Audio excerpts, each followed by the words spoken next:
Adrian. Hey, same old, same old. How could it be any other way? And it all boils down to no thing. The one essence. Patterning, shaping, forming, and expressing as everything. It's formed that pattern that you call your body. We all call our body. Forms that way of expressing which we call the mind. Form this manifestation. The earth, the sun, the planets, the stars, and everything in it, inside that, or not inside or outside, but in the basic space of phenomena. The basic space and the silence is a screen in which it all appears as patterns, shapes and forms, appears to be real. And it is real in its essence, but not the way it pattern, shapes and forms. Pattern, shapes and forms, they stay are phenomena. And they say the definition of phenomena is that which appears to be. They use many metaphors to point to it.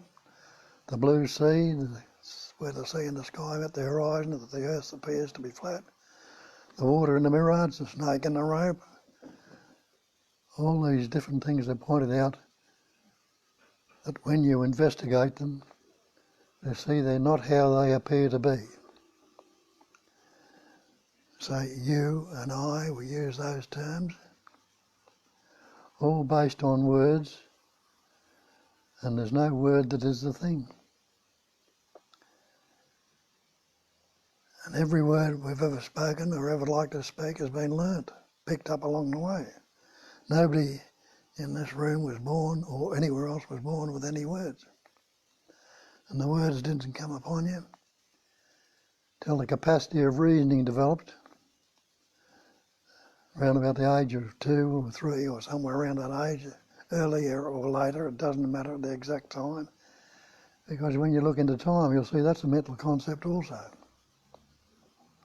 So it is the no thing appearing and expressing as everything. And we've taken on the belief we are this person, this body-mind identity we've taken on.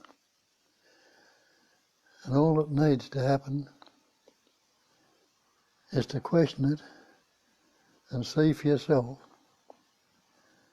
because nobody is ever going to do it for you. Nobody can do it for you. But how can no thing do anything to any other no thing? Just doesn't happen. But through a little bit of recognising or recognition or investigation and seeing for yourself, you recognise or realise or know the truth, which they tell you in the scriptures, know the truth, and the truth will set you free. What do we need to be free from?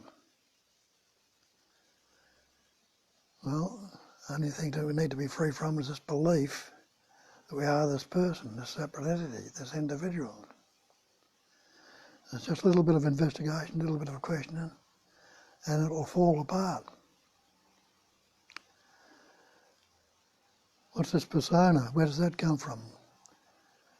The ancient language, that word comes from the ancient language, Latin, I think it was, persona, a mask. So when we've got this idea we are a person, we've got this idea we are a mask, or a conceptual image. And that image is based on past events, conditions and experiencing. So it's a dead image we're constantly relating to. And relationship, relativity, is dualism. And what we point to and what they call it in Hinduism, non-duality, or Advaita. That's what Advaita means, non-duality. They try and describe as one without a second, pointing out it is not two. It is only this one essence, though it appears to be the many and appears to be in all its diversity, in all the wondrous ways it is, it's still only that one essence, which hasn't got any shape, any form, any beginning, any end, but expresses pattern shapes and appears as everything, all pattern shapes and forms, all concepts, all time, as everything. So the everything is the no thing, and the no thing is the everything. No separation, no division. Investigate, are you this body? Innately you know you're not the body. Because don't you say, my body. Well, if you're saying my body, just like you say my car, my coat, my house, and you know the coat, the car and the house are not what you are, but you think they are yours. All the same with the body, there must be something that knows my body. And you say myself. And you read all the scriptures and all the texts, and they tell you there is only one self, one Atman, one self. So as soon as you're saying myself, you've set yourself up as something separate and apart from it. An individual, a person, has a self. So we're constantly closing with our thoughts, feelings, emotions, shutting ourselves off from the self. As they say in some of the things, we shut ourselves off from the sunlight of the spirit. And all that confusion returns, and we're in trouble, problems again. Tell you it's Maya or illusion, a phenomenal manifestation. The definition of phenomena is that which appears to be. Appears, another word for appearance is seeming to be. It seems to be so.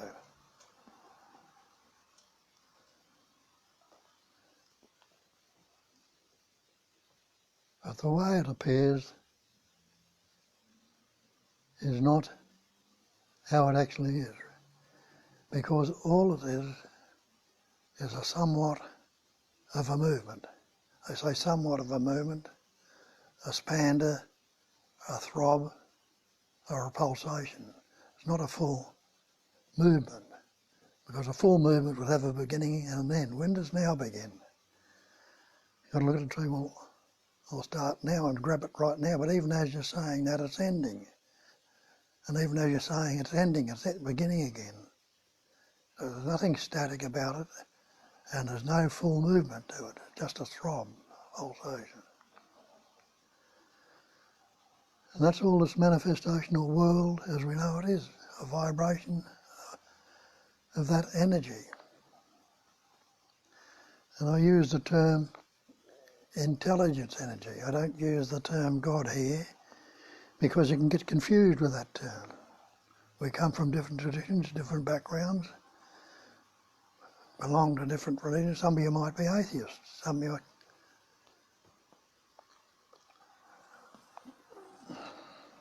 Christians, some of you are Muslims, some of you are Hindus, Buddhists, Jews. If I start and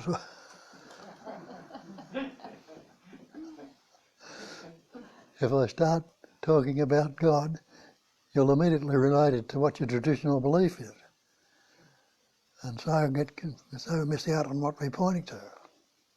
So that's why I call it intelligence energy, and that is just a label also.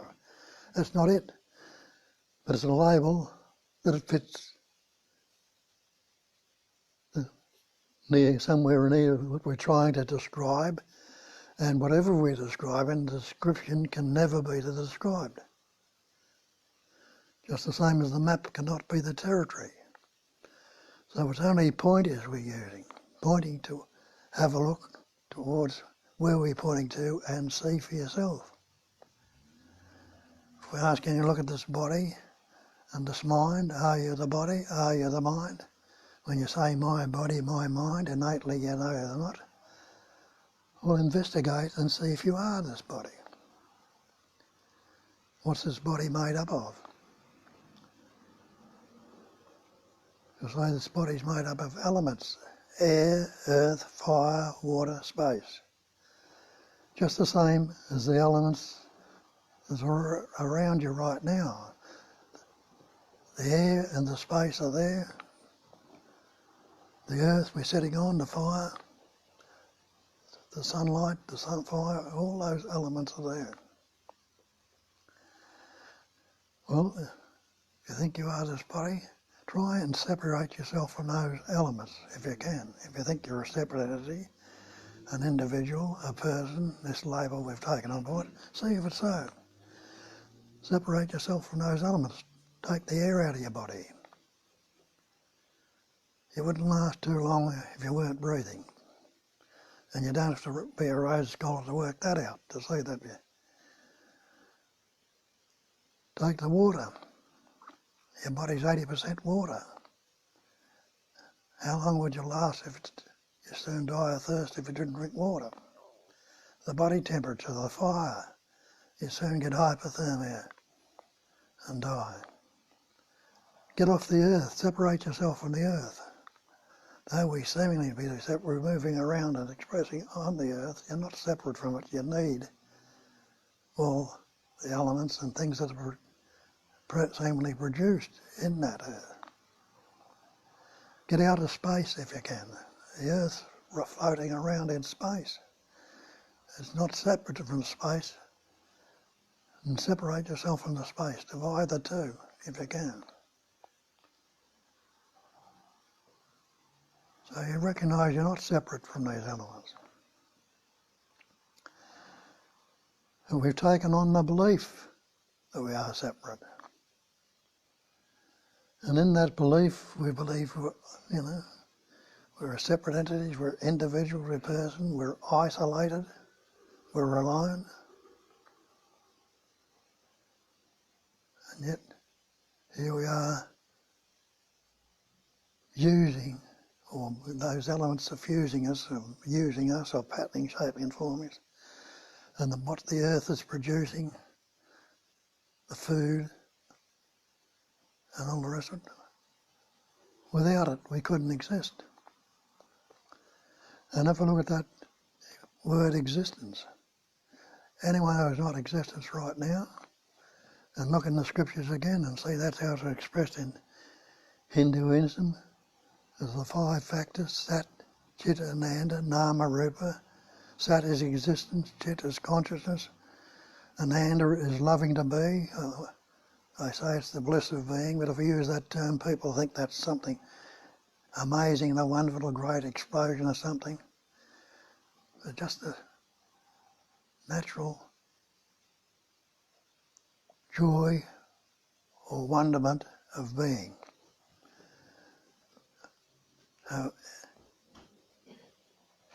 Anyone who is not existing right now, and you must realise, no, I'm existing, I'm here. Anyone who is not conscious right now, no, I'm not unaware or I'm not unconscious. Anyone who is not happy to be right now. And if somebody would come along and say, well, you're going to die right now, we're putting a gun to your head and going to pull the trigger, wouldn't want to go, would you? You'd rather be than not be. So you are that existence. You are that consciousness. You are that loving to be. And that's another way they put it. Being, knowing, and loving to be. Anyone who is not being right now. And being is not becoming. Basically, you are being. But you think this being is not good enough, and you think you've got the concept, I will become something if I practice this, or do this, or do that, or do that. I will become. And what's in that becoming? It's a future time. We need to look at time and see if time is anything other constant. Is there such a thing as time?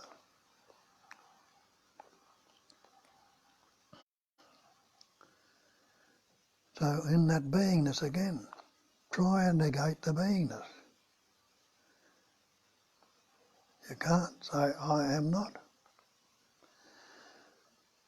And if you call yourself a human being, and you call God, if you believe in this thing called God, a supreme being, and if you take away the label supreme, and take away the label human, and you're left with the bare beingness, and that's all there is in this room, or outside of the room also. That's being you, it's being me, it's being the carpets, it's being the chair, it's being the trees, the flowers, the earth, it's being, everything is that beingness. That's the label we put on it. Being, which is existing. Another term for existing. And the knowing, another word for intelligence or knowing. Anybody who's not knowing right now, and anyone who's not happy to be. So that is the basic essence that you are, which as that essence wouldn't need a pattern to express through. And that's all this body is. A pattern through which that intelligence, energy formed to express through or experience through. And that's what's happening. But we've made the mistake of believing we are this body. We're not the life essence that pattern shapes and forms the body. We've lost sight of that. But we are the body. And we are the mind. And being this body, we are this separate entity. We are this individual. And the word individual means undivided, but we are this individual or separate entity, this person. And that's what we've been functioning from the time we first started to reason, when we learnt words. And every word you've ever spoken, ever liked to speak, has been learnt, realise that, and been picked up along the way. And you've got a dictionary full of words which you're learning new words to this day, and forgetting old words.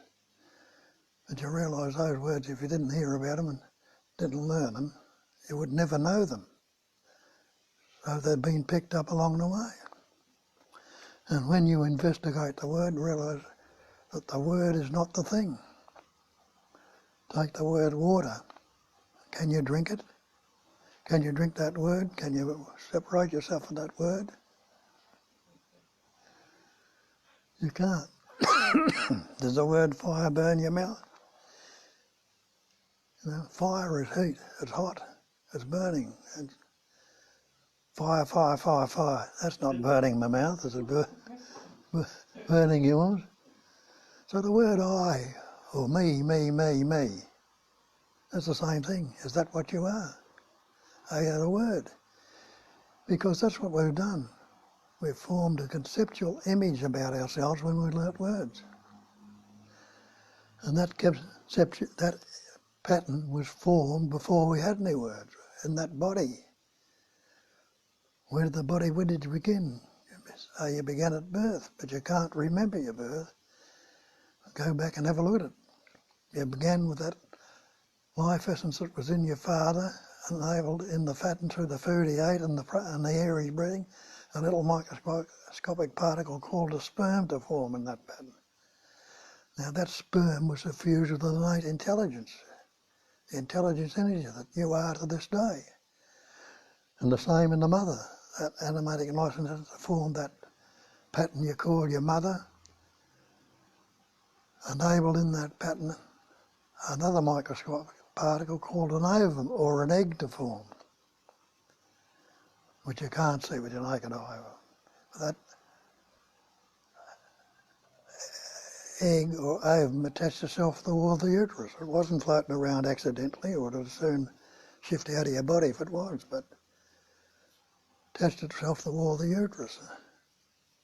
And the sperm swam to the ovum, implying it was suffused with innate intelligence. It wasn't just another blob because it had nothing. It's suffused with intelligence, the activity of knowing, the same as you are, the activity of knowing, because it's what you are today. That sperm and the ovum coming together. That cell doubled and redoubled and doubled again. And it formed a little embryo, a little fetus, which you are today. What were you doing about it then? Did you say, I've got to do this or do that or grow an ear or a heart or a lung? You didn't have any of those things. But did you say, I'm going to do it? You didn't. For a start off, you didn't have a brain, you didn't have any words.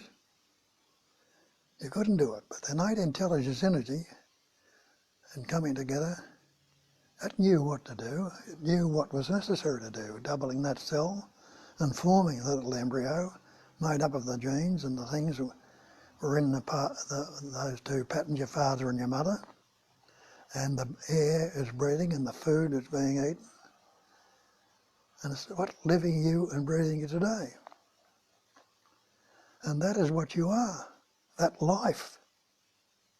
Not the pattern, shape and form that is forming through, the very life itself.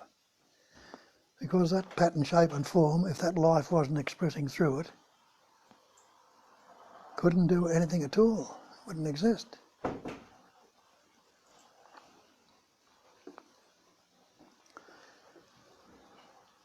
But it's taken on that life energy, which has been taken on, it's not separate from the pure intelligence energy that's functioning in this universe. It seems to be separate and apart, and is expressing as all these different patterns, shapes and forms today, which we can express or experience through for all the amazing and wonderful experiences. We can be utilised, that intelligence energy, but mainly because of the belief we've taken on losing sight of it, instead of utilising it, it's using us. It tells me I'm not good enough, or I'm fearful, or I'm unhappy,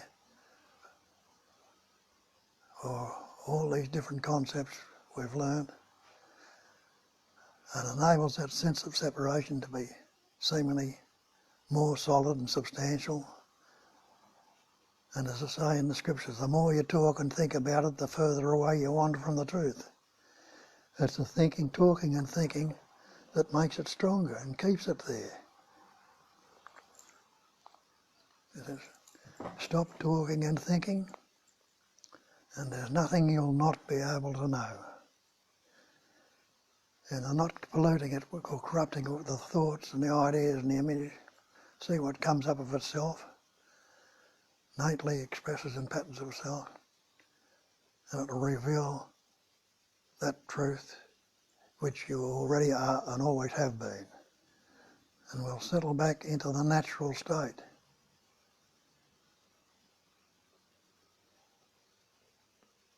And the living will express as that natural state.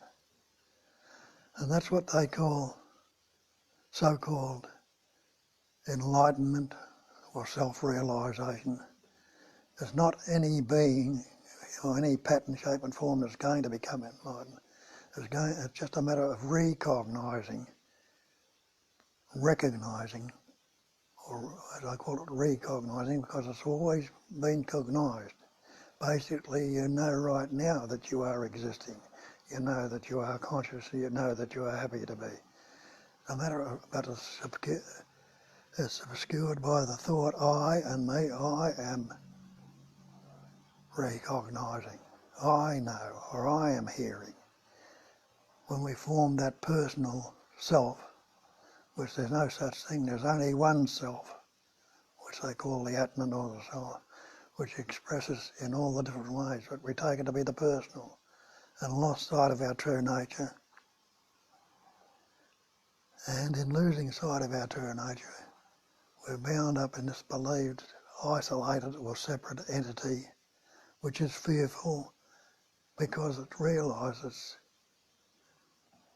insecure and vulnerable if it's separate, if it's isolated, if it's on its own. We've lost sight of that and suffer accordingly.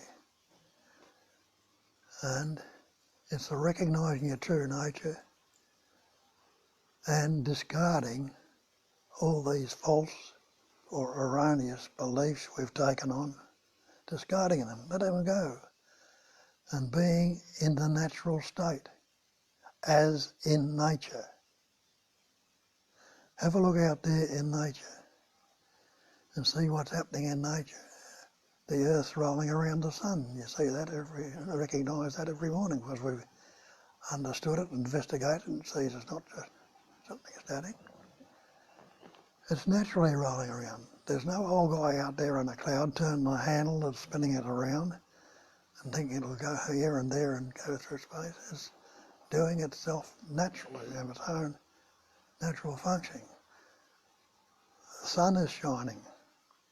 The radiance of the sun, the heat of the sun. Shining. The planets are forming, the stars patterning, shaping, forming, imploding and exploding. Seasons coming and going, the tides coming in and out. All the things are happening in it. Forests are growing and being cut down and burning. Ice ages are coming. Everything's happening out there. And we put it down to some old guy out there in the sky that's going to do it, some higher power or greater power. But if, as the ancients have understood or have pointed out, there's only one essence, one, and even this term God. Most of the scriptures will tell you, Hear, O Israel, the Hebrews tell you, there is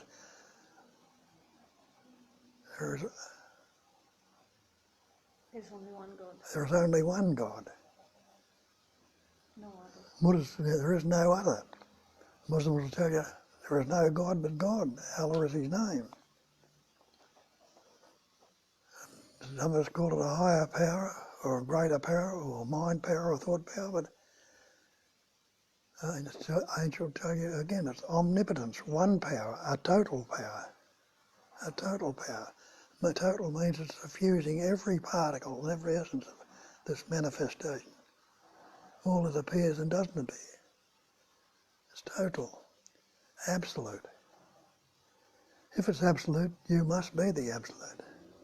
Taking on this idea we're separate entities to express, experience, and when in an experience and expressing, we beat ourselves up with the words, call all the psychological suffering, the fears, the anxieties, the guilt, the fear, the stress, the unhappiness, the depression.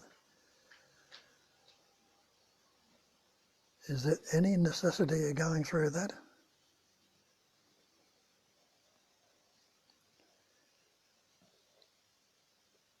If you leave it to nature as it is, patterning, shaping, forming, and constantly and ever fresh renewing itself out there, and seeing that you yourself are nature, you're not that person, you're not the individual,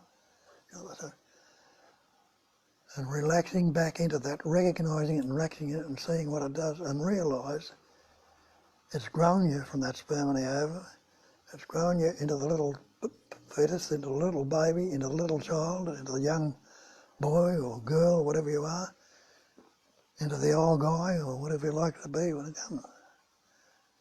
It's done it naturally, effortlessly and spontaneously, and we've made all these efforts to try and fix it, try and make it right, try and make it real, and it never goes according to the way we think it should and how we want it to. So we're always unhappy, never satisfied. As Wei Wei tells us, why are you unhappy? He says, because everything you say, everything you think, and everything you do is for yourself. You're doing it for that believed in self. And he says there isn't one. So we're doing all these things unnecessarily for something that doesn't exist. So, come back to the basics. You are the life itself. There is, as Nisargadatta will tell you, there is only life. There is no one who lives a life. And life continually comes from life. Out of life, more life is consciously expressing or patterning, shaping, and forming. Christ told you that a couple of thousand years ago. He says, I am the way, I am the truth, I am the life. People thought he was talking about himself and put him up as something superior, but he wasn't. He's talking about that I am is the sense of presence. The knowing that you are, that sense of presence translates as the thought. I am, doesn't it? Have a look and see. To tell me what you are, I'd ask you, who are you or what are you? You'd have to say, I am, wouldn't you? But you take that thought, I am, which we add onto it, events, experience and concepts to be what we are, a conceptual image. But the I am is how that life essence is expressing. Take the life essence out of that body, you've got a corpse, a dead body. That dead corpse has got the eyes, it's got the ears, it's got the heart, it's got the lungs, the voice, the kidneys, all the organs are in it. The voice box, I should say, the voice is not coming through there. But it can't do anything without that animating life energy. So what are you? Are you the body, or are you the life itself which forms and expresses through the body? Pattern, shapes and forms. And every cell in that body is suffused with that innate intelligence energy, the activity of knowing. Each cell is suffused with intelligence. It knows what to do. We've taken a whole lot and think with this conceptual image we've formed, we think that's running the show. And we believe it. Believe it and act as if it's real. And it doesn't live up to what we'd like it to do, because it can't. A mental image cannot do anything. And the Sagata will tell you that when he says, nothing can trouble you except in your own imagination. Break that word imagination down to imagine. Imagine. And that's not what we're utilising this body to do. Create all these conceptual or mental images based on past events, experiences and conditioning, which are dead images, which we form on this pattern. I am Bob, the Australian. I'm a good fella, or I'm not so good, or I'm unhappy, or I've had a bad childhood, or I was abused, or whatever's gone on, trauma, drama. We'll put the label on and relate it to this conceptual image. To give this image some pattern, shape and form makes it something, because we can't abide as the no thing. We think it is the something. And we think it is this pattern, shape and form we call the body, which is a thing. And all this manifestation is made up of things, pattern, shapes and forms, all appearing in the no-thingness of space. And if they're appearing in a space, they can't postulate anything outside of space. They are nothing but the emptiness in the space. They are nothing but the no thing appearing as everything. As the Buddha told you, he says it's a cognising emptiness, not that we cognising emptiness, but that emptiness, that basic emptiness of science has the capacity of cognising, or another term of cognising is knowing. And he made the statement then that emptiness is form. It is this cognising emptiness that's forming, vibrating into all these pattern shapes and forms, pointing to amazing, wondrous intelligence, energy that is suffusing it, that it is that's suffused with. He made the emptiness as form, and he made the statement that form can be nothing other than the emptiness. You and I and all this manifestation of forms, patterns, shapes and forms, that's all we are. And we're nothing other than the emptiness. We don't realise that, or maybe we don't want to realise it. Maybe we think we're a little bit more. Well, try and get to more with your mind. See where it gets you. You've been in the mind all your life up till now. If you weren't exactly happy with it, naturally satisfied with it, you wouldn't be sitting here today looking for something more. And you wouldn't have looked for something more before you got here to other things you've looked into, investigated, trying to get somewhere. And all the way, while we mightn't realise it, we've been looking in the wrong direction. We've been looking for the mind to get the answer. But the answer can never be in the mind. Because nature is the mind. It's just a matter of energy. It's a vibrating pattern of energy. And there's no such thing as mind if you look into it. In that vibration and in the silence of the vibration of the silence, it forms sound.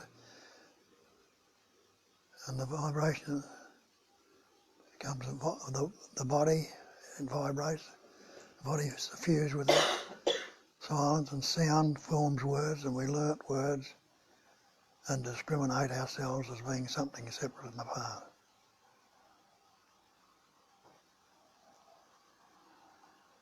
So that's what we are to look at, look along those lines and see for yourself if you are this person, if you are this individual, if you are this separate entity. And we say when you investigate it, the false cannot stand up to investigation. Are you this body? You look at that and realise the body's made up of elements, and the elements can be broken down into energy. You're nothing but a vibrating pattern of energy. The voice or sound comes out as words. Sound breaks the silence, out of silence, vibrates a while. Where does it different pass on to? These words now are going out there. Where will they go? They'll disappear back into the silence or the stillness again. So it comes and goes back into its own nature, into its own essence. And you are that essence. And it can be very amazing and wonderful to be this human, but it will be horrible, terrible, and all the concepts and ideas that go on with it, with all the hate, resentment and fear and distraction, because we relate it to this self and get self-gratification, and that which becomes thwarted or doesn't happen, we become unhappy, angry, fearful. So it all comes about because of this conceptual image and the belief we are this separate entity. The peace is where the mind is not. That's why you won't find the answer in the mind. That's why the ancients call it the peace that passes all understanding. When you dissect that and what it means to understand, it means to try and grasp it with the mind. If you're not trying to grasp it, if it's beyond the understanding, if it's prior to the understanding, that's how it says, peace that passes all understanding, it's prior to it. And what's wrong with right now, if you ask yourself what's wrong with right now, and if I don't think about it, and you pause the thought for a moment, if that thought has ceased for a moment, and if you look into it trying to see what's beyond it, it will, in the looking, you'll see beyond it. You realise in that seeing beyond it, you're still breathing, your heart's still beating, your hair and fingernails are still growing, the functioning's still there. So then you are prior to the thought. You're prior to the thought when it's beyond the understanding.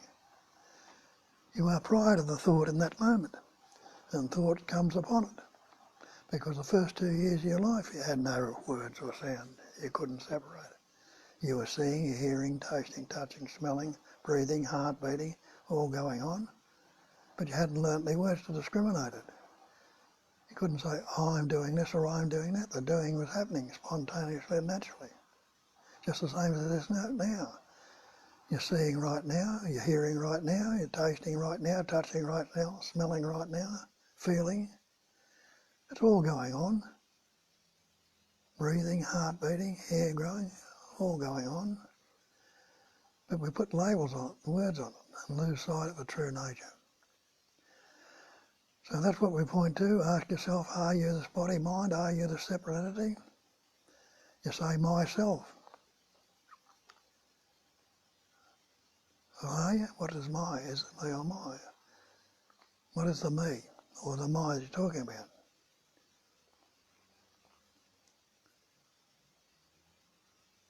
Have a look at that. Investigate this self. This self becomes the self-centre, the reference point, or the ego. What we're constantly relating to is the conceptual image. We've added onto this self events, experiences and conditioning. All the past events, experience and conditioning that happened here, added onto this self. I'm Bob. I'm a good fella, I'm not a good fella. I've had this experience, I'm unhappy, I'm sad, I'm fearful, I want this, I don't want that, I like this. Are all added on to the self. Believed himself. And I formed this conceptual image. It's not just a pure I see right now or I hear. And have a look at that. The thought comes up, I see. But does your eye tell you I see? My eye's not saying look at this, look at that. My eye's not saying anything at all. When you look at it, you see that some of the things we think we're doing, but we're not doing it at all. They're happening. My eye's not saying I see. It can't. But it is the instrument to which the seeing's happening. And it's translated by another instrument called a thought, which tells you with the thoughts, words we've learnt, that I see. The same with the hearing. My ear's not saying, listen to this, Bob, listen to that. It can't. It is the instrument which the hearing is happening, no doubt. It's translated by the instrument again, the thought I hear. Now that thought I see and the thought I hear are conceptual images, because the eye is not telling you I see and the ear is not telling you I hear. The thought comes up and translates it. But can that thought I see, it's not a pure seeing anymore, because we put this label on. The seeing is happening without the label. Before you learnt any labels, the little child was seeing, it was hearing, before it learnt any words. So the thought I see, telling I see, is not the pure seeing anymore, because they've got this label on. Me, Bob, the Australian, thinks it's seeing. But can a conceptual image see? Can the thought I see actually see? The thought I see can't see. The same with the hearing. Can a conceptual image hear? It can't hear. It needs the ear, the instrument to hear through. And it's translated by the thought I hear. But can that thought, can the thought I hear actually hear? It can't. A thought can't hear, but it translates what is going on in the hearing into the thought. The thought I see can't see. The thought I'm aware is not the awareness. The thought I choose can't choose. Choices are made, hearing's happening, seeing's happening, all these things are happening. But we're labelled to think I am doing it. But that thought I am can't see, can't hear, can't choose, can't be aware, can't do anything. That's the egoic concept we got. That there's an entity, which is just a conceptual image doing it. That conceptual image can't do anything. So what's doing it? Well, see for yourself what's doing it. Take the life out of that body, you've got a corpse. You won't know anything about it within your corpse. But have a look at, you see other corpses, what's going on. You know, that corpse hasn't got, it's got the eyes, got the ears, got the heart, the lungs, all the organs, the kidneys, all the organs are there, but there's no life essence, intelligent energy flowing through them anymore. So the corpse can't see, can't hear, can't be aware, can't choose, can't do anything without that life essence. Similar to your computer, which has got all the information in it. No information is a bit of good to you if you haven't got the power turned on. So that life essence that's living you, breathing you, beating your heart is the power. It is the pure intelligence energy. It's the only power there is.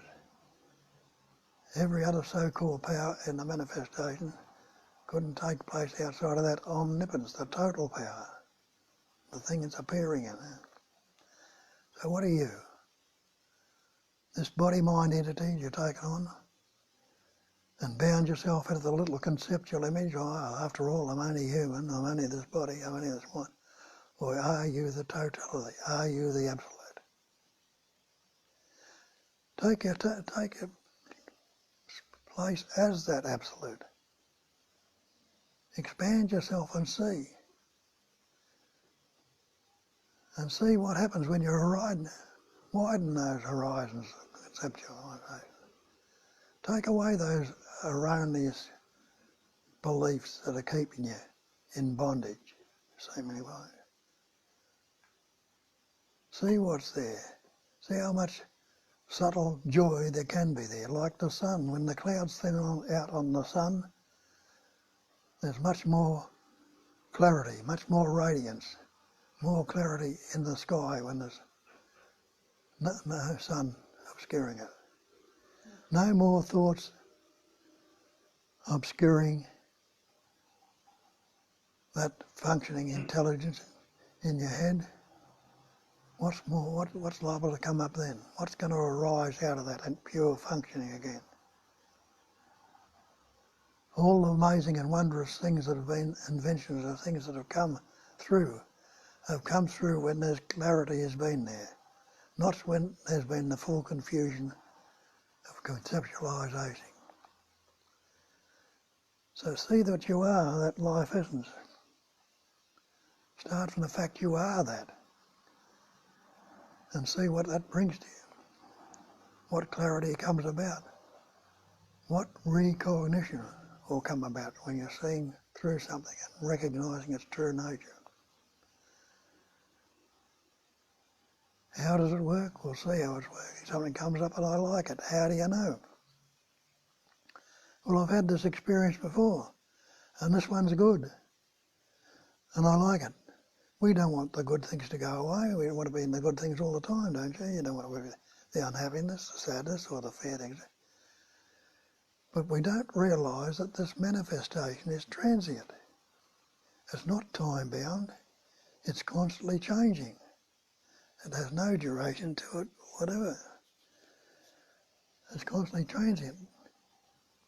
That's something you mightn't realise. We'll have a look at that body that's sitting in this room right now and realise or recognise that it's not the same body you walked into the room with.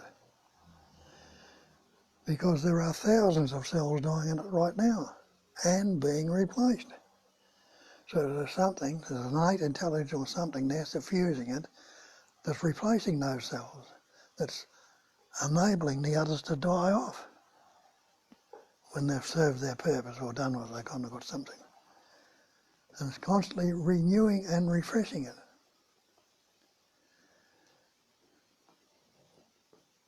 So it's transient, it's constantly changing. So when something comes up and I like it, we want to keep it there, not realising it's going to change, it's going to go. Or we do recognise that because it starts to fade, it starts to go, and we don't want it to go, we want to keep it there. So what do? We try our hardest to keep it there by resisting it from going. Trying to keep it there, stop it. We don't want to hang on to this thought, this concept idea. Not realising that any resistance you are in is conflict. You're fighting with it, resisting it from going. And any conflict you are in makes you uneasy. And uneasiness is dis-ease. Anxiety, stress, guilt, shame, jealousy, envy. All these things are dis-ease, resistance, uneasiness. Something comes up and you don't like. Well, it's the other way down. The things we liked has moved on in spite of our resistance to it, and there's something come up now we don't like this one. So what do we do with the things we don't like? we try our hardest to get rid of them. We don't want this to be there. Been in this trauma or drama for weeks, I don't want it to be there. How do I get rid of it? Well, stop resisting it. If we realise that we want to get rid of it, realise what it is, we're resisting it from going. We don't want it to be there. We're resisting it from being there when it's going to change. When we think it's not going to change, we don't want it there, we resist it from going. That's what our life constantly consists of, constant resistance, constant conflict, constant anxiety, stress, guilt, shame, remorse, disease.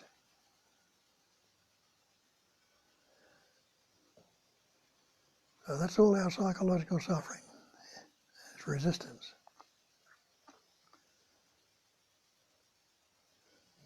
Relating it to the cause of it all, me. Realising that me, that's resisting it in both ways, is the cause of all the psychological suffering.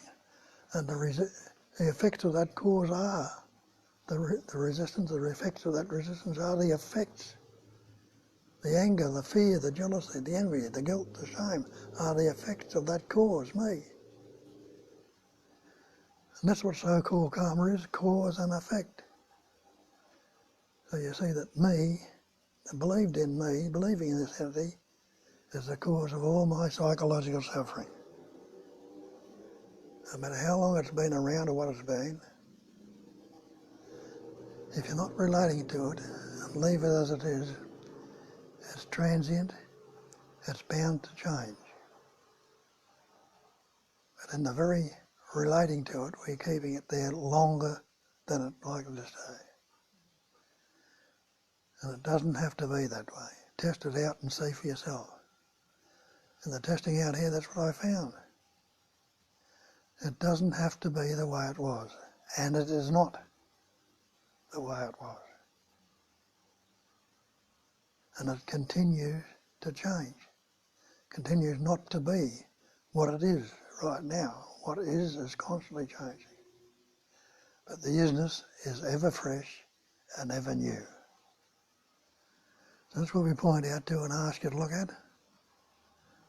So investigate it, question it, and don't hesitate if you're still struggling and have doubts about it to question it. Question it, and what something said here might point it out to the recognition. When you have another look and you'll see what they're pointing to is correct and recognise it yourself, then it's yours. And until it's recognised in yourself, it's not yours. You're taking for granted what somebody else has said, and what they've said and anybody else has said is not what is actually yours. Yours is what you can really understand or recognise and know it. So away you go.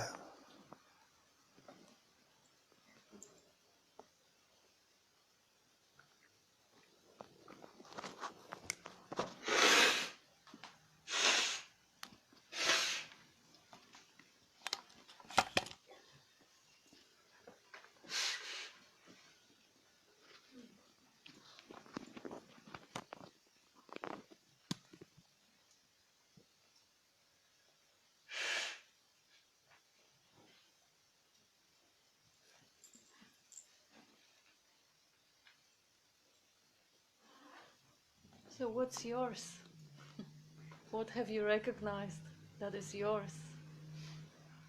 Not intellectually, but really, kind of knowing it for certain.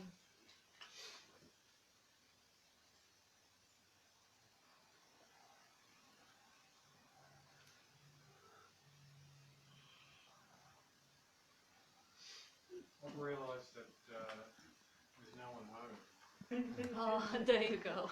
And that even my body, which I thought was me most of my life, is actually just an object in awareness. Beautiful. Beautiful.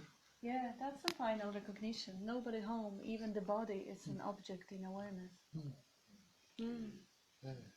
That presence, you wouldn't be able to say it's an object without that presence awareness. You are present and aware. Yeah. But it's not anyone that is present and aware, it's just that pure. It's the presence It's the presence itself. It's presence. It's the way. He says I haven't found anyone. Yeah. And it's all static. It's all moving. It's not static. It's progressing. It's going, and it's changing all the time. And there's something that sort of comes along and identifies and says that bit that's moving along there is me. You know. But it's all moving. It's not just like, you know, the noise goes on and hands move and you know. Yeah. Yeah. That's what transient is. Constant change. Yeah. But what you are is not the transient. What you are is the ever static so-called basic screen, or the space-like awareness. And even that is the duality, to say that you are the space but not the content. Ultimately, space and the content are one and the same thing. The emptiness is form. But yeah, for the sake of pointer, beautiful. You see the movement being identified. This is me, and it's also the me is constantly changing, changing shapes and forms. One moment me is an emotion, another moment me is the body, yet another moment the me is a worthless piece of shit, and yet another moment I is an arrogant bastard or whatever. It has everything. It displays everything. It's no one is immune. You have good days, good moments, bad moments, and that identification is constantly adjusted, is constantly changing. The image is being adjusted. We don't have the same image when we had as children or young adults or teenagers. And yeah, so now, even if the image comes up, it is not static either. Like if there was a static image, that would be even easier to nail it, to point it, to grasp it and see it as an image. But because it is not static, one moment the image is my emotional self, or my intellectual self, or my belief system, or my values. And yet another moment, the image is the body. So it's not even that is to see as something solid. Even that is transient. But then there is something that never changes. The definition of the truth is that which never changes. So that which never changes is the presence, awareness of presence, or the basic screen, or the space in which all that transience happens. And as I said before, ultimately, emptiness is form. So the transience and the changing, moving patterns, they also emptiness. So they also what we are, or what I am. But that, yeah. It feels like it's dissolving into that totality. Isn't it? It's like a energetically dissolving or something. Yeah. And then any separation tries to come from a thought overlaying the totality. But it's, you don't buy it. Yeah, that's a beautiful description, because if you don't buy into the thought, it kind of fades away, just like clouds, constantly fading, dissolving, disappearing.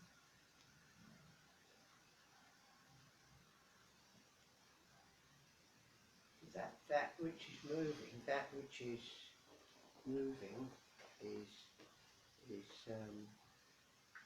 is not identified with. It's that which is still identifies. It's words. Yeah. It's that which is still identifies with that which is still is not. I know what you're going to say. It's hard to say, because you're going to be wrong whichever way you say it, because the moment... No, I'm being wrong. No, see, the moment the stillness identifies, the process of identification is already a movement. Yeah. So the stillness becomes a movement. It's not that stillness identifies as the movement. It becomes a movement. It moves. So but I know what you're going to say, and yes, this is a good pointer. Yes, that is not the movement, that is the basic screen becoming a form and assuming the identity, so to speak, because there is no conscious assumption or anything. It's nature to vibrate. Yeah, I mean, you can. I suppose it can be talked about in terms of an analogy, which is never quite yes. right. Yes. Which is never quite right. But it's like the screen is the moving stuff all the time, and sorry, the on the screen is the moving. Yeah. Okay, but the screen itself is still. That's right. Yeah,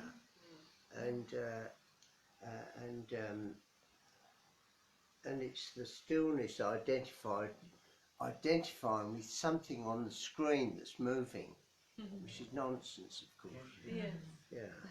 Yeah. But that stillness and silence or emptiness stirs a subtle, seeming subtle vibration somewhat. It's appearing in it. And that's all the manifestation is of activity, or any activity is a movement of energy. It's all energy. But you can't describe or grasp energy. Most good ideas are simple. Yeah. And being a bit simple myself, I like the old railway station simple analogy. Yeah, the railway station is always going to be the railway station, and the trains are always going to come and go. That's my simple pointer. Beautiful. It is. Very effective. Bob has the one about Shiva Shakti, the static and dynamic aspect. It's a Hindu pointer. You want to expand on it? Yeah, Shiva is a so-called static aspect. Shakti is concept, the female. She dances, in other words, vibrates. And the world appears. And all this world, all this manifestation, vibrating energy, break it down to that, a whole lot of it. And knowing is an activity. Very knowing that's going on in you now. And any activity is a movement, isn't it? So an activity of intelligence.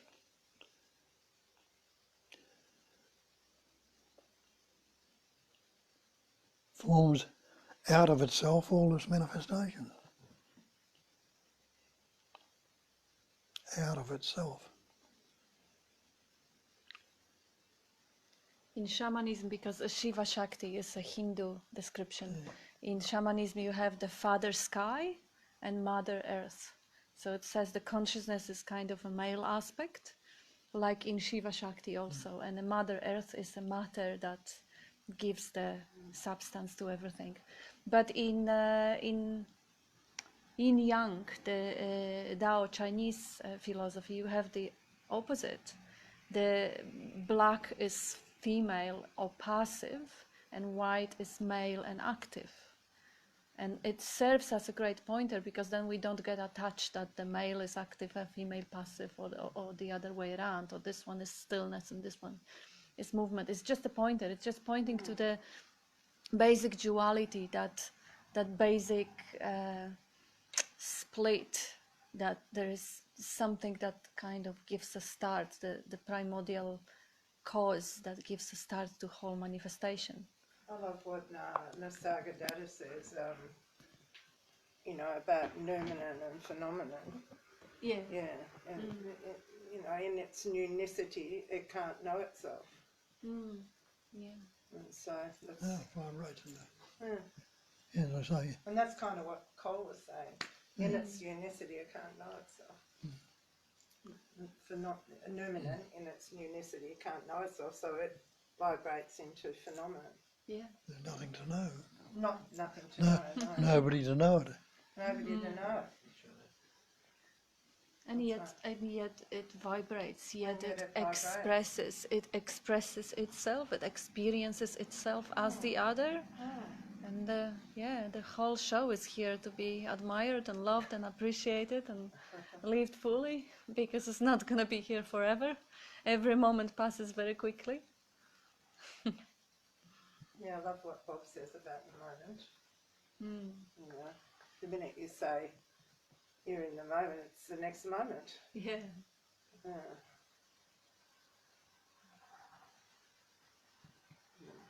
Who's in the moment anyway?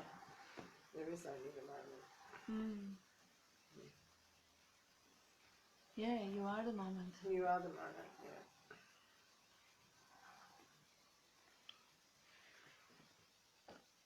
And that's the important thing, see that you're not this person. You are the Absolute. Even though you don't believe it at the moment. But any belief, whether you believe it or not, is not the actual.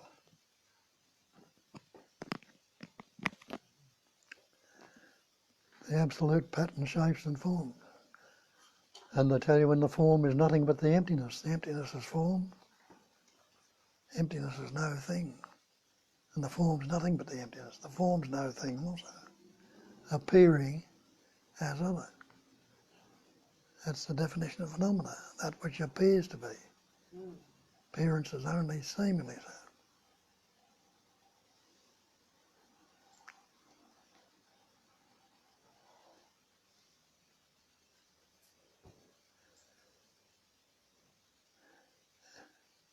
And it's going on right now. Anyone who's not being right now, being's not becoming. It's not was either. It's actually going on in this immediacy. You are being. And you are knowing that. And you're loving to be that. Or go back into the miserable story. Oh God, I'm having a terrible trot. The world's dirty on me. He doesn't understand or doesn't know. What'll I do when this happens? Blah, blah, blah.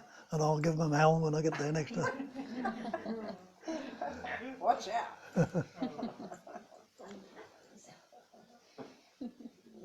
All concepts, all ideas. Relating to what? To me. So I haven't got the conceptual image there to relate to and say there's nothing there. What am I going to do with all that? Where's it going to go?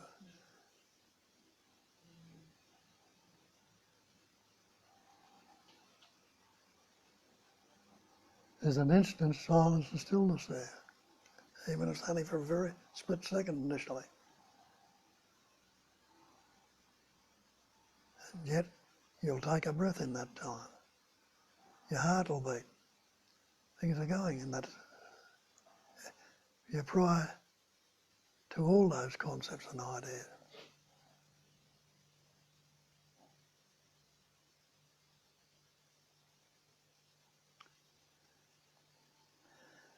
Now, see the thing, if you've got a whole lot of dead images based on the past, events, experience and conditioning, all that it looks through,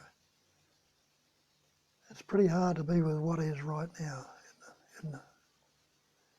Because you're going to constantly relate and go back to, well, what if, why, but, how, when, whatever, you know.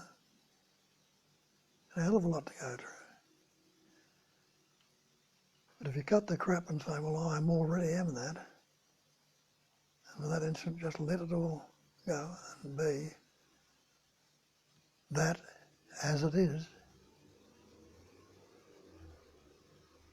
you'll notice even in a short time there's a sense of relief in that. Go with that. Go where that sense of presence or sense of relief or release is. Go back and recognise it. It's not a matter of going back or forward. Recognise it as often as possible. Until, as I say, as the cloud disperses, there's more radiance, clarity in the sky. Well, as the thoughts, concepts and ideas and conditioning, which you're relating to as dead, recognised as dead and letting them go, dropping them, doing whatever is necessary. No one to do it, but it happens. That's the main intelligence, the innate intelligence of self will say, don't go there. It'll come up as a thought, don't go there. Or full stop, so the thought's not the enemy. Or this is not true. come up with those thoughts.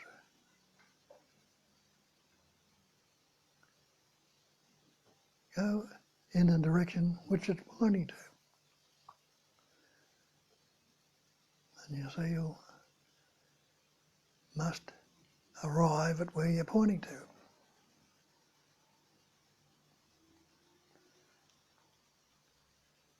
And when you arrive there, you'll say, shit, I never went anywhere.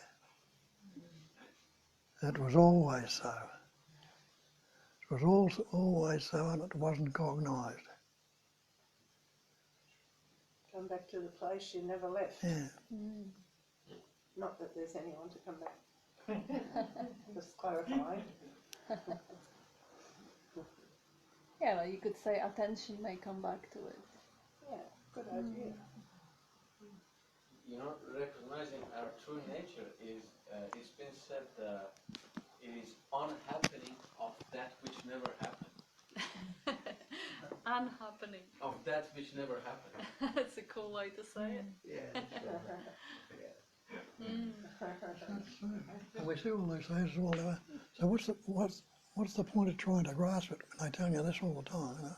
It's never happened, nothing's ever happened, it's empty. But we still try to grasp it. As the psychiatrist tells you pointedly, we try to grasp it with a concept and we fail. Why? Because he's bound to fail. It is non-conceptual awareness. Anybody who's unaware right now, no, you must be aware. Well, before you put any concepts onto it, just sit with that for a moment, or whatever. You can't say what awareness is, it's just a label we put on, but you can't say and know you're not unaware. Awareness is there. So you don't even need that label on it. And that is what I am. And every one of us says I am. So that is what the so-called you are also. That essence. Not the body, not the mind, not the person, not all the rubbish that's going on in the conception. You are that basic life.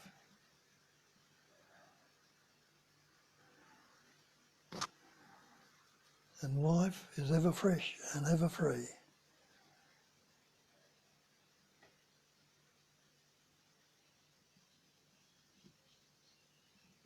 Sometimes it's that the grasping may even drop off, like trying to really figure it out may drop off, but there is still a profound certainty that there is a me, that there is a separate self. And it is so believed and so unquestionable. Hey, you know, I will know if there is no me.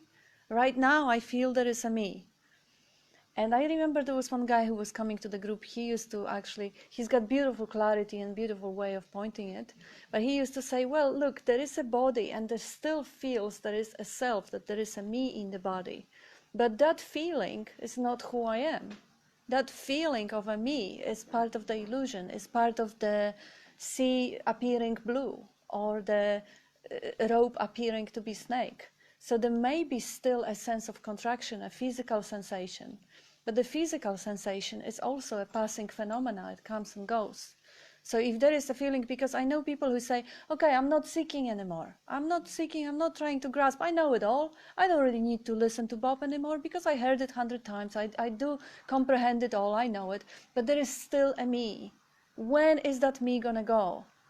Well, there is no me. There may be an appearance or some sort of a sensation or belief or thought or something, but there isn't really a me. It is something that has beginning and an end. That's sort of an illusion, illusory sort of a contraction or vibration or something. That's not what you are. That's not who you are. So sometimes, and this is really an easy way to do it, the way you point. What's wrong with right now if you don't think about it? The moment there is no thinking, there is no me. There is no contraction. There is no idea that there is someone still sitting here or there running the show. So if for a moment you could live without the me, then now the most obvious thing is to actually give the attention to that moments of no me, because this is where you really awake, where you really free from the bondage of that imaginary self. And there's not even anybody to give the attention to it. It's just, I think what happens is, Bob's always said, we're either attracted or there's either an attraction or a repelling. So I know we have to use words and it gets a bit tricky, but I think what happens is there's a noticing of when you're not in the story and you're not in the narrative, you're more attracted to that. I'm using words. There is no you or me. I'm just using words. So you just, there's again, using words, a feeling that being in that is more attractive than being in this exhausting story that dissipates energy, that, drags the energy. You can feel the energy being dragged if you're in a story. And so there's a natural attraction to you're learning who you're not, basically. So, not that there's anyone to learn, but, you're learning who you're not. So I used to love what Bob used to say was, when you're cognizing emptiness again, you've seen, okay, what's wrong with right now if you don't think about it?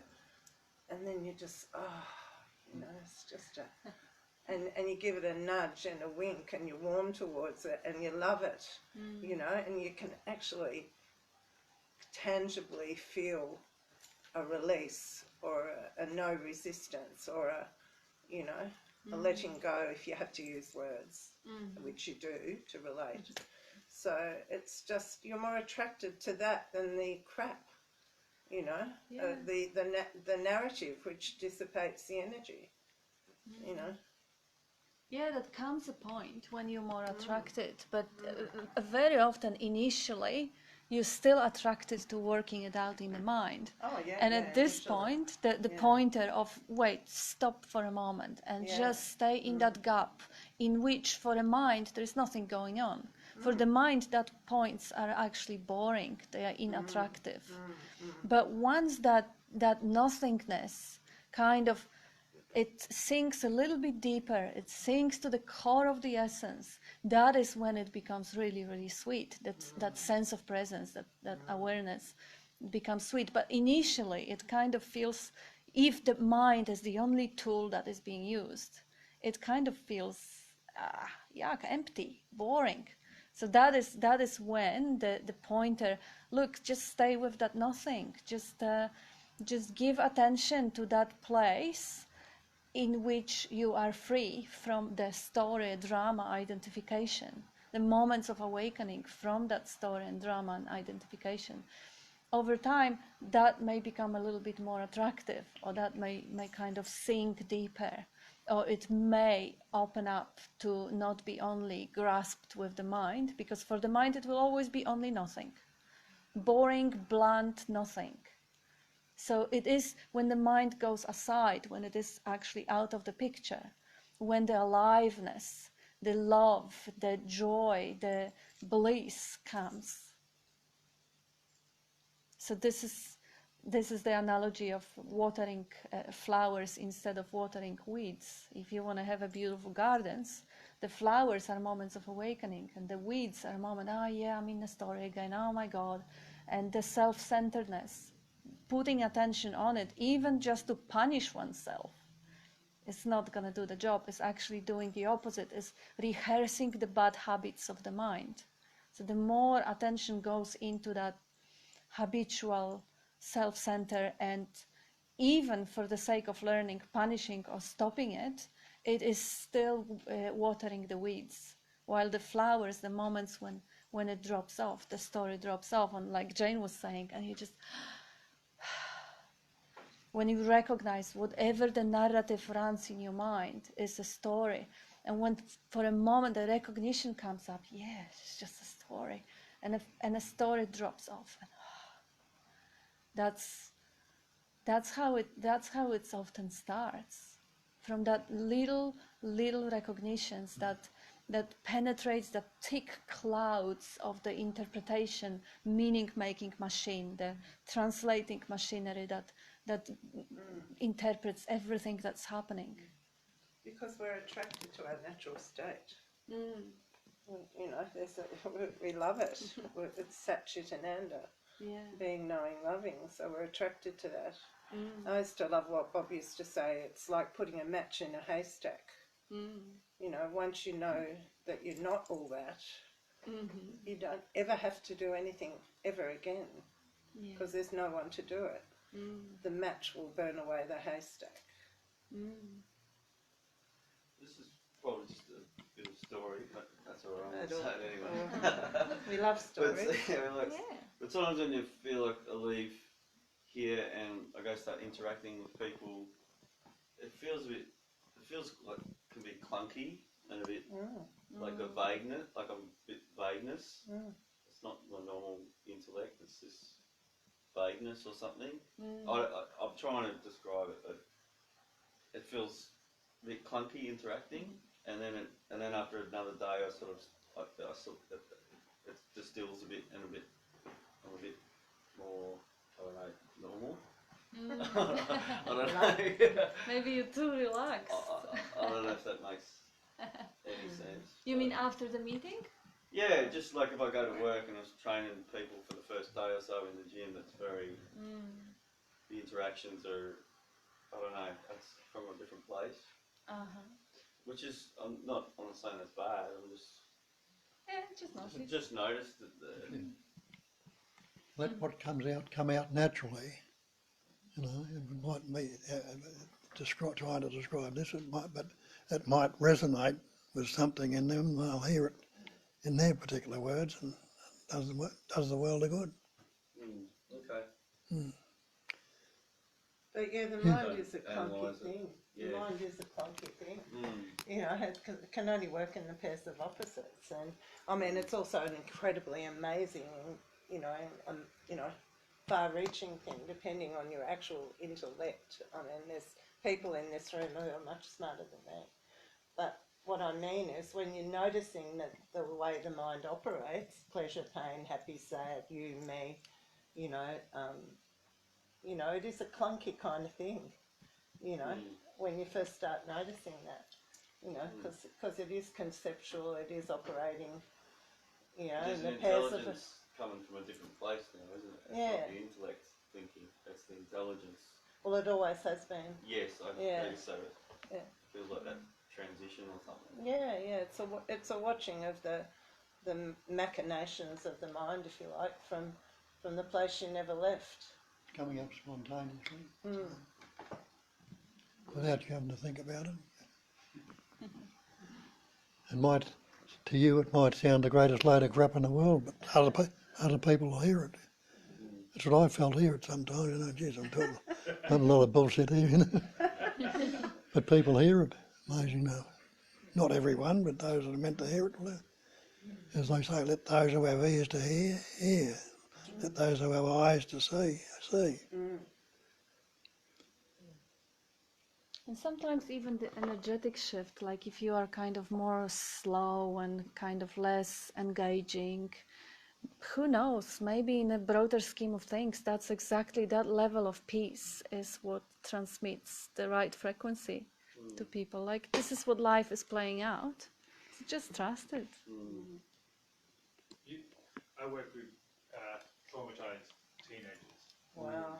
And but it's funny, sometimes I've been meditating a lot, and I'm just working away. I'm not really working with the students, they're with me, but they're not.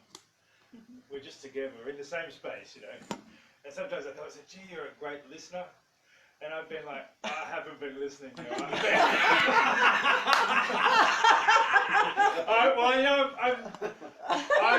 I've just been like meditating in the now. I'm not really, and they go, I just love how you just listen. And you don't, and what we've been, our culture just monologues, spills that, like kids in schools just get monologue that, you know. So I'm just sitting there, I was probably just doing a drawing, I tend to just draw in the corner of or I'm doing something. But they go, oh, gee, you're a great listener. Or Yeah, a great one is when you say, like, I think like the imposter syndrome, and when you think you're a fraud, and that's such a clue. We all think we're frauds in our words mind, don't we? We all think, oh, I'm not as good or expert as my colleague thinks. I hope I people- guess tell them that that's a big clue, I think. You know, or if you say, I don't know, when you say, I don't know, that's so true. Yes. That's so true. It's like deep, you know. And then if you say, oh, gee, I don't know, that just feels so true. You know, there's a big clue there, I think. You know, but these traumatized kids taught me that stuff. Yeah. Because you can tell they're just completely relaxed when you say, I don't know. Oh, we just don't know. And they go, oh. It's fascinating. And also traumatised kids are often traumatised because they don't get listened to. Oh, So they would think you're gold, you know. Well, it's interesting. Well, they just get talked at because people are uncomfortable with the space and they want to kind of help, but they don't know how to. And they can't sit with the I don't know how to, you know. Whereas I just say I don't know. I just kind of I've learned just to go I don't know. I don't know. Yeah. Beautiful. And you realise there's no how anyway. It's not Yes, identifying with spontaneous. the labels is so powerful. But actually being able to sit with I don't know and be comfortable with it. Because look, how many people to say I don't know is the biggest, it's a shame, you know, they can't say it. A lot of people will lie, will improvise and nonsense, bullshit, hoping that you won't catch them and pull them out on the bullshit. But just being able to honestly admit, I don't know, with the sense of relaxation with it, what a beauty. And this is really a state of no mind, because the mind is the one that always has all the answers. And if it doesn't, it improvises the answers. When there is no need to improvise bullshit, it's just sit with, don't know. Well, you can tell you're kind of fabricating it, you know. Yeah. You're kind of constructing the thing. You can tell you're kind of painting the picture in your mind, aren't you? And you're telling That's right. but you can kind of, if you watch it carefully enough, you can kind of see yourself doing it. If you watch, but see, look around you and see how many people are actually have no clue, no idea that they are making stuff up. They believe that this is me relating my past experience. I know people who are over 60 and they never noticed that there is a narrative self going in their head and commenting on everything. They never, yes, they just don't have that skill, and it is not, we don't learn that at school. To observe our own thinking, our own mind. We are observing others, and we learn that, okay, if I have certain belief or value, I should be ready to die for it, to defend it, to fight for it. Look at all the movies. Everyone, oh yeah, she's fighting what she's believing for. It's just, nobody questions the validity of these assumed beliefs or values or anything. They are all impersonal. They all just came up because of the conditioning in the past. It's like you have that skill, obviously, but really... I always you know. Well, I used to get very... in my family, lots of kind of bullshit. And I used to just get so angry, and people used to hate me because I was like, I'm like the rememberer in our family. I'm the holder of like what really happened. You know, but that's like that's actually not a good thing. It's a bad. So now, for years now, I can't remember either. You know, I know exactly what happened. You know?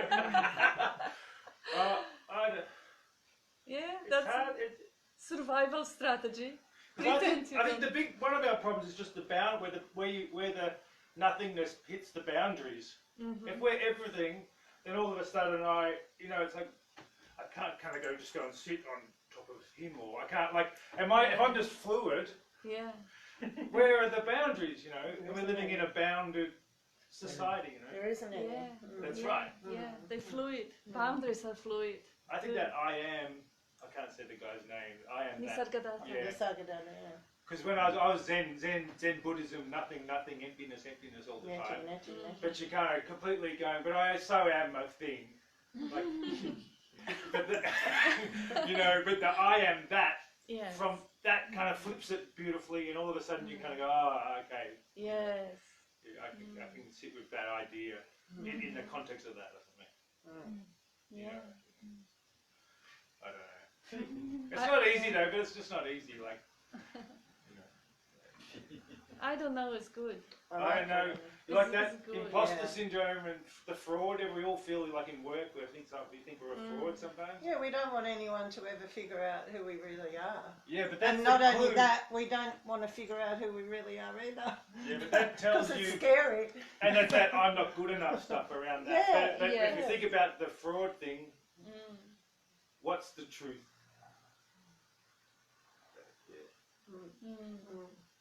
That's right. I don't know. I see. I don't know is good because Yeah. that feels so like It's right. Right, I love it. I don't know. Well, it was Socrates' final thesis, the world's greatest philosopher. Yeah. His final point was the only thing I can know is that I know nothing. Yeah. And what were you going to say, Bob? You say, I don't know. There's a knowing that you don't know. Yeah. So you are the knowing. Yeah, you are the knowing. And Well, also I the get to the farm, and the first thing I'm going to do when I get home is burn the haystack down.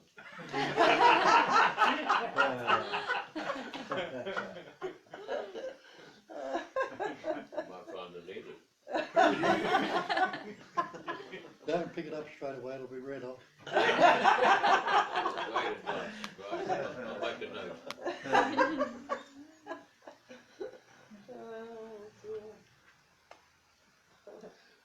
But that one is not a haystack, she's got it wrong. It's a bale of cotton. When they get cotton, you seen raw cotton and it's compressed into a bale, it's packed that tight. Put a match in it, it'll start to smoulder and you can't put it out. And that is from the time when Bob was Sailor Bob. That is from the shipping. Yeah, I've studied that stuff too. I didn't carry the bale. Yes, but that's the truth. That's the very, very dangerous situation on the ship when there is a spontaneous combustion or there is any sort of a cigarette butt landing on that bale of cotton. That's it. That's it. There is no way to put the ship down, to put the fire down. It's just going to burn itself completely. Wow. Yeah. And that's beautiful. That's what happens. Oh, it's not that beautiful if you're on that I'm ship. talking Yes, about in yeah, relation yeah. to truth. I know, That's yeah. what happens. It burns away the It veil, burns away if you like. the false. the Yeah. veil of bullshit thoughts that come from me and the other. Yeah. It's a case of needing to bail out.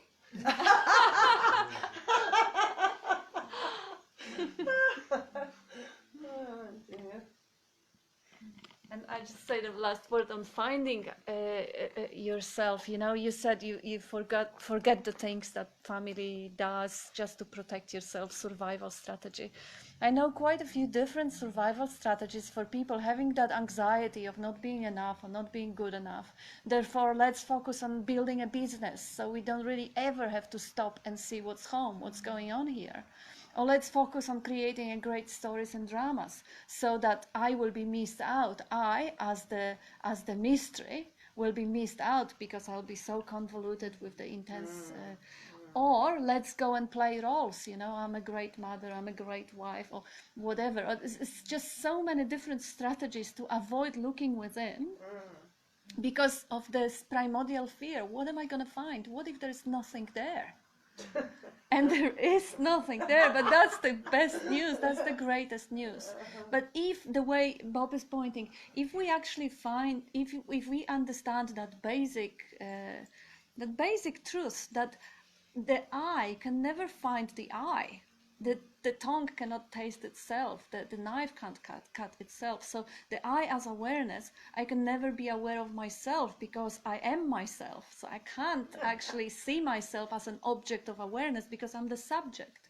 I'm pure subjectivity. So from that standpoint, if I give up on trying to ever find out who I am or find myself, and I just completely accept that, okay, I'm that which everything also is. So I don't really have to know what I am. I don't have to find myself. I can just go along and see how this fluid sort of a life is just dancing, and I am part of the dance, part of the manifestation. So I don't really have to be anything, and I don't really have to know what I am.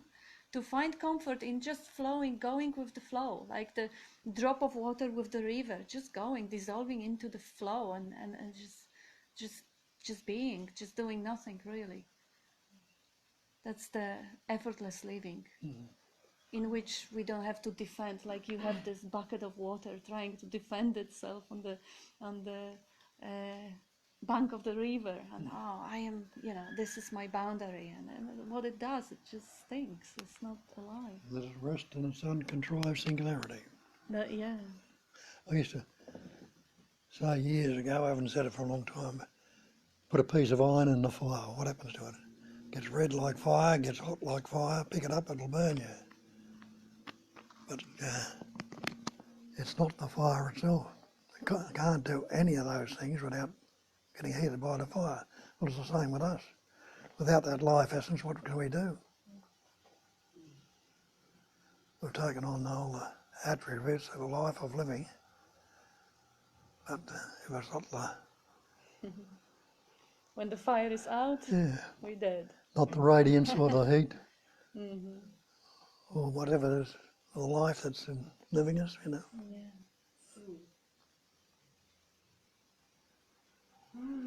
So there it is.